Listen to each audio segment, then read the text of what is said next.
आप सभी को नमस्कार। आज स्वतंत्रता दिवस की आप सभी को ढेर सारी शुभकामनाएं।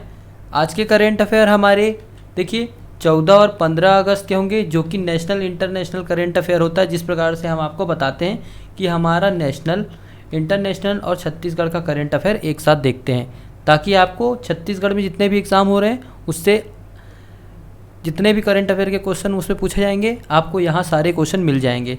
आप इस वीडियो के अलावा अन्य वीडियो को देखने की आपको ज़रूरत नहीं है। आप हमारे वीडियो में शुरू से लेकर लास्ट तक ज़रूर जुड़े रहिएगा। जितने भी MCQ प्रैक्टिस कराया जाएगा वो आपके लिए इंपॉर्टेंट होगा। साथ ही साथ अगर आप चैनल पर नए हैं तो चैनल को सब्सक्राइब कीजिएगा, बेल आइकन को जरूर प्रेस कीजिएगा, ताकि आने वाली वीडियो सबसे पहले आपको मिल सके। देखिए आज इंपॉर्टेंट करेंट अफेयर होंगे, क्योंकि हम 2 दिन के करेंट अफेयर को रहे हैं। साथ ही साथ 13 तारीख के करेंट अफेयर को भी लास्ट में रिवीजन कर लेंगे, ताकि आपको पूर्व के भी करेंट अफेयर कंटिन्यू रिवाइज होते रहें। हम करंट अफेयर रिवीजन करते हैं डेली, आज भी करंट अफेयर रिवीजन करेंगे। तो चलिए आज के सेशन का पहला क्वेश्चन देखते हैं। आज का करंट अफेयर का सुपड़ा साफ करते हैं। चलो बच्चों, पहला क्वेश्चन देखो। छत्तीसगढ़ की राजधानी रायपुर में विश्व हाथी दिवस राष्ट्रीय कार्यक्रम का उद्घाटन किनके द्वारा किया गया है, बोल रहे हैं।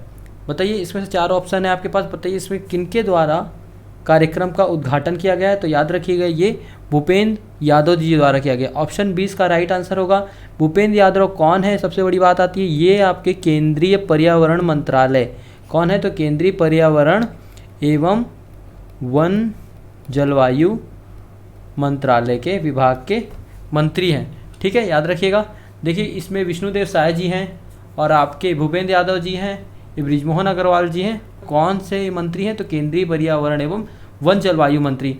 इसमें कुछ महत्वपूर्ण बातें हम देखेंगे, साथ ही साथ देखेंगे कि यह जो कार्यक्रम चलाया जा रहा है उसमें किससे रिलेटेड है। तो सबसे याद रखिएगा, हाथियों के बचाव के लिए। ठीक है, हाथियों के बचाव के लिए है, वन समृद्धि के लिए है, साथ ही साथ जैविक व सांस्कृतिक जो कार्यक्रम जितने भी रूप में समृद्धि आएंगी उस सारे के लिए है।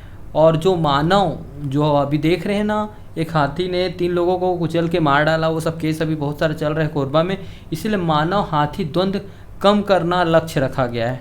ठीक है, साथ ही साथ ऑडिटोरियम का उद्घाटन किया गया इस कार्यक्रम में, जिसमें कि ऑडिटोरियम का नाम रहेगा दंडकारण्य। ठीक है, दंडकारण्य ऑडिटोरियम है। साथ ही साथ याद रखिएगा, ये जो हाथी दिवस है कब मनाया जाता है, पूछेगा एग्जाम में, ये हाथी दिवस कार्यक्रम कब मनाया जाता है। तो याद रखिएगा 12 अगस्त से बनाना प्रारंभ किया जाएगा। ठीक है, साथ ही साथ याद रखिएगा, ये जो हाथी दिवस है जिसको हाथी के नाम से जानते हैं, वह पारिस्थितिक तंत्र का इंजीनियर कहला जाता है। हाथी क्या कहलाता है, तो हाथी को पारिस्थितिक तंत्र का इंजीनियर कहते हैं। इतना याद रखिएगा, इतना बारे में याद रखिए। चलिए इसके बारे में कुछ डिटेल देख लेते हैं।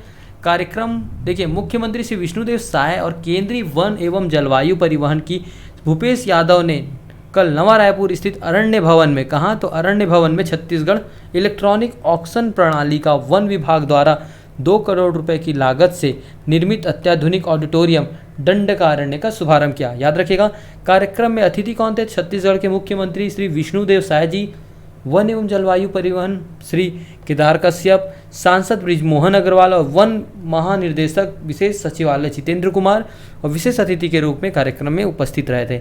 साथ ही साथ इसकी मेजबानी कौन इस वर्ष करेगा, तो इस वर्ष पर्यावरण वन एवं जलवायु परिवहन मंत्रालय और साथ ही साथ छत्तीसगढ़ सरकार रायपुर में विश्व हाथी दिवस समारोह का इस बार मेजबानी कर रहा है। ठीक है, याद रखिएगा, छत्तीसगढ़ में हाथियों के लिए चलाए जा रहे कुछ महत्वपूर्ण अभियान हैं, जैसे कि पहला देखिए, सरगुजा में हमर हाथी हमर गोट रेडियो कार्यक्रम का प्रसारण किया जा रहा है। साथ ही साथ दूसरा है, ग्रामीणों को अपनी हाथियों की सुरक्षा के प्रति संवेदनशील बनाने के लिए राज्य सरकार कौन सी यात्रा, गज यात्रा अभियान चला रही है। तीसरा है, गज संकेत व सजन ऐप माध्यम से हाथियों के विचरण की जानकारी ग्रामीणों को मिल रही है। इन सारे ऐप के द्वारा जितने भी अभियान चलाए जा रहे हैं, ये हाथियों के लिए चलाए जा रहे हैं। चलिए इतना पहला क्वेश्चन के बारे में देखें। चलिए नेक्स्ट क्वेश्चन की ओर बढ़ते हैं। हमारा दूसरा क्वेश्चन है, दस्तक अभियान छत्तीसगढ़ के किस जिले में चलाया जा रहा है। आपके पास 4 ऑप्शन है, बताइए किस जिले में चलाया जा रहा है। तो याद रखिएगा, ये बलौदाबाजार जिले में चलाया जा रहा है। बलौदाबाजार, छत्तीसगढ़ के जितने भी जिले हैं ना, आपको कंठस्थ होने चाहिए। कौन से जिले किस जिलों को स्पर्श करता है, वो सारी चीज़ आप ध्यान रखिएगा।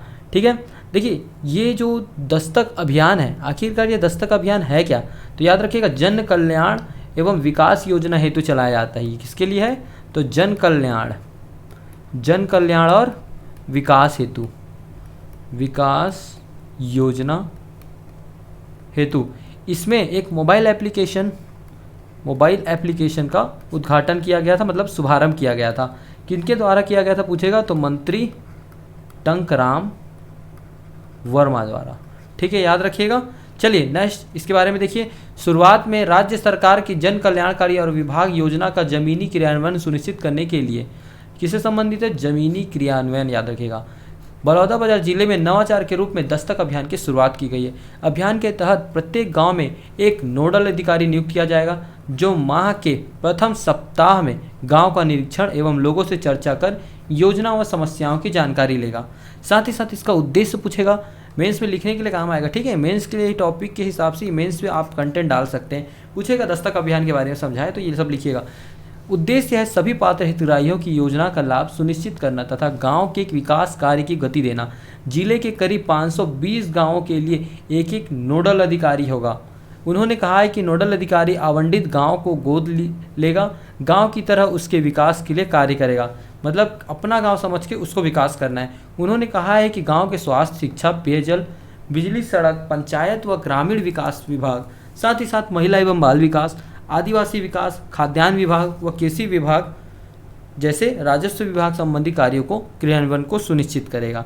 ठीक है, इतना इसके बारे में याद रखिएगा। चलिए नेक्स्ट क्वेश्चन देखते हैं। क्वेश्चन नंबर 3 है, नीलकुरिंजीन पौधा भारत के किस क्षेत्र में पाया गया है? तो नीलकुरिंजीन पौधा देखिए इस प्रकार से दिखता है। यह क्या है ना, कम ही देखने को मिलता है, इसीलिए हाल ही में न्यूज़ में आया था। यह भारत के किस क्षेत्र में अधिक मात्रा में देखने को पाया गया है? तो याद रखिएगा ये पश्चिमी घाट, ऑप्शन सी इसका राइट आंसर होगा। ठीक है, पश्चिमी घाट में देखने को मिलेगा, ऑप्शन सी राइट आंसर होगा। चलिए नेक्स्ट देखते हैं।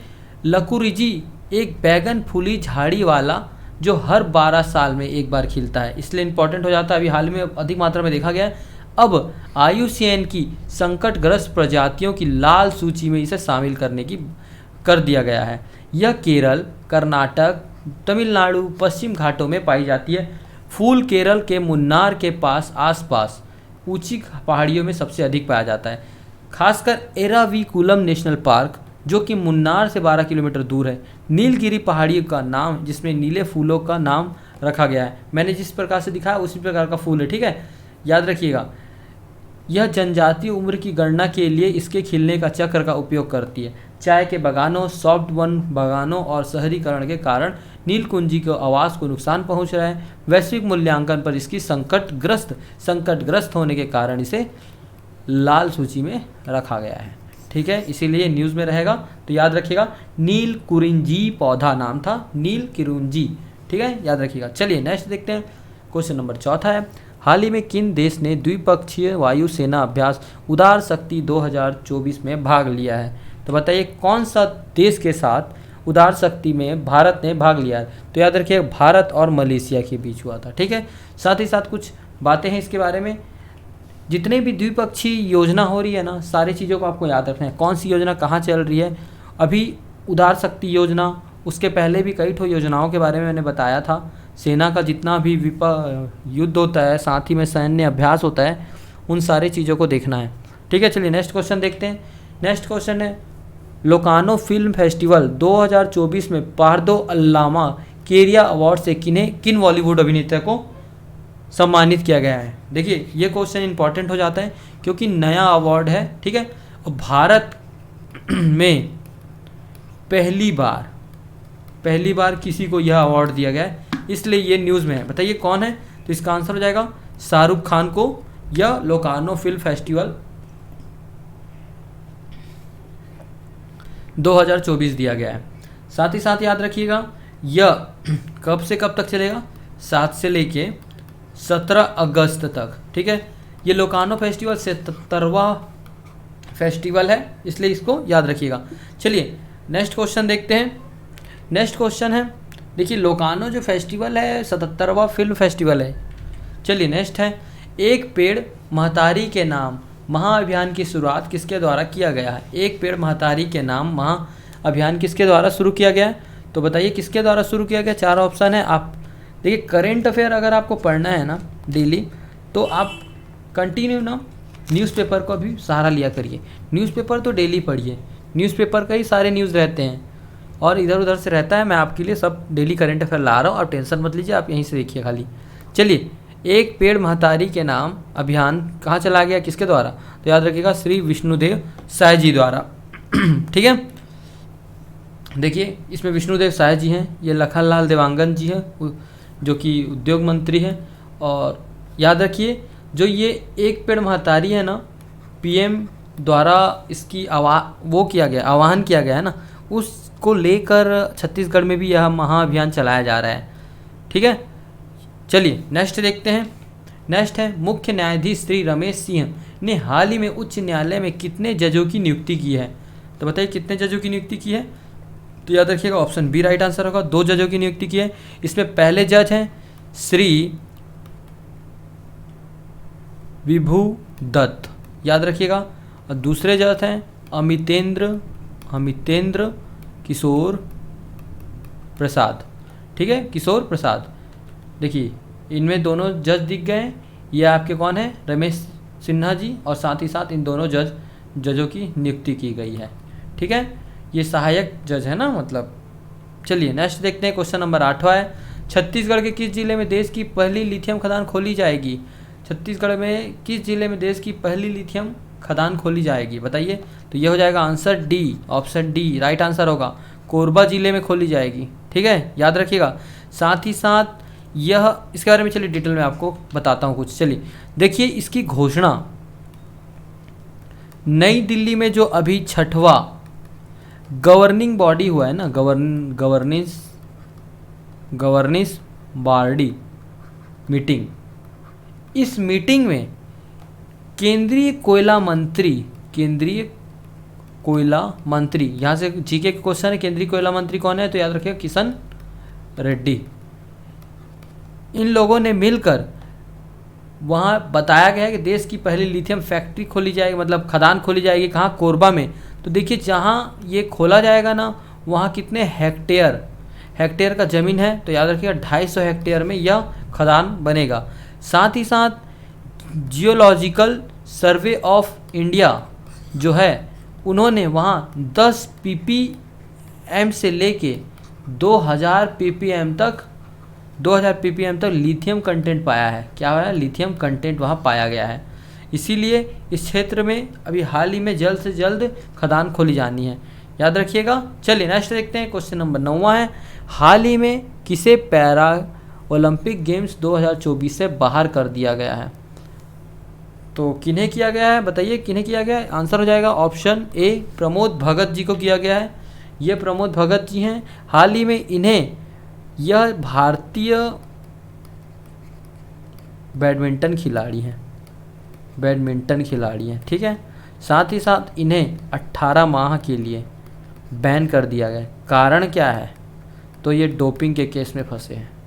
ठीक है, डोपिंग रोधी नियम का उल्लंघन किए हैं, उसके कारण इन्हें 18 माह के लिए सस्पेंड कर दिया गया गेम से। चलिए नेक्स्ट देखिए, क्वेश्चन नंबर 10वां है ये, हाल ही में दुनिया का सबसे पुराना कैलेंडर किस देश में खोजा गया है? तो किस देश में दुनिया का सबसे पुराना कैलेंडर खोजा गया है? तो बताइए। ये आपका ऑप्शन सी राइट आंसर होगा, तुर्की में खोजा गया है। देखिए तुर्की में खोजा गया है, कितना साल पुराना है? तो याद रखिएगा 13,000 साल यह पुराना है। साथ ही साथ कहाँ है पूछेगा, तो याद रखिएगा ये सानली उर्फा, तुर्की के सानली उर्फा प्रांत में है। ठीक है, इसमें देखिए तो सिंह जैसे टाइप दिख रहा होगा, ये पूरे लिखावट है। ठीक है, पुराने कैलेंडर के रूप में है, याद रखिएगा। चलिए अब हम कल के करंट अफेयर जो कि 13 तारीख के करंट अफेयर हैं, हम 2 दिन के करंट अफेयर देख रहे थे, आज हम 13 तारीख के करंट अफेयर का रिवीजन करेंगे। चलिए क्वेश्चन है, हाल ही में छत्तीसगढ़ की किस बेटी का सिलेक्शन अमेरिका आर्मी में हुआ था? तो किसका हुआ था? कृति गुप्ता जी का हुआ था। किस जिले में जोहार कार्यक्रम का आयोजन किया गया है? तो ये जोहार कार्यक्रम कहाँ हुआ था? आपका रायपुर में हुआ है। साथ ही छत्तीसगढ़ में किस स्थल को विश्व धरोहर के लिए? तो सिरपुर का प्राचीन मंदिर। खबरों में रहा पहाड़, विश्व का सबसे बड़ा शिवलिंग कहाँ है? तो माधेश्वर पहाड़। ठीक है, भारत ने किस देश के साथ हाल ही में यूपीआई सर्वेंट का है? तो मालदीव के साथ किया है, याद रहेगा, इतना याद रखिएगा। चलिए हमने लास्ट क्वेश्चन देखते हैं सेशन का। हाल ही में हिंद महासागर के पानी के नीचे संरचनाओं को किन 3 भारतीय 3 नाम से जाना जाता है? तो याद रखिएगा ऑप्शन ए अशोक, चंद्रगुप्त और कल्पतरु हैं। इतने क्वेश्चन हम लोगों ने देखा। मिलेंगे नेक्स्ट वीडियो में। आप सभी को एक बार फिर से स्वतंत्रता दिवस की ढेर सारी शुभकामनाएं। इस दिन को एंजॉय कीजिए, लोगों के साथ घूमिए फिरिए। आज का दिन आपके लिए एक महान दिन है। तब तक के लिए जय हिंद, जय भारत, जय छत्तीसगढ़।